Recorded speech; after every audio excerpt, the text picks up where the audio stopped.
నిజంగా చెప్తున్నా, దండం పెడుతున్నా డైరెక్టర్కి అయితే. నిజంగా పిల్లల్ని స్కూల్కి వెళ్ళమంటే అంటారు, నేను వెళ్ళను.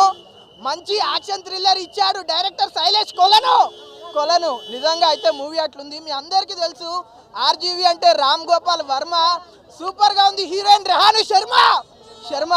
మూవీ అయితే చాలా బాగుంది బ్రో. షూట్ చేసేవాడిని అంటారు షూటరు, సినిమా చూసాక మీ అందరి కంట్లో నుంచి వస్తుంది వాటరు. ఎమోషన్ సీన్స్ తోటి నిజంగా ఏడిపించేసినాడు వెంకటేష్ గారు అయితే క్లైమాక్స్లో.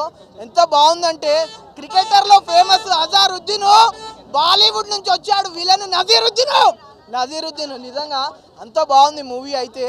మదర్ సెంటిమెంట్ అయితే నిజంగా అన్కండిషనల్ లవ్, ఒక ఫాదర్ డాటర్ మధ్యలో ఉండే రిలేషన్ అయితే నిజంగా బాండింగ్, ఆ లవ్ అనేది చాలా బాగుంటుంది. డాటర్ కోసం ఏ ఫాదర్ అన్నా ఎక్కడి వరకైనా వెళ్తారు, అదే చూపించినారు మూవీలో. నిజంగా గ్రేట్ మూవీ. మంచి 75th ఫిలిం. వెంకటేష్ గారిది ఎలా ఉంటుంది అనుకొని వచ్చిన సూపర్ ఉంది మూవీ అయితే.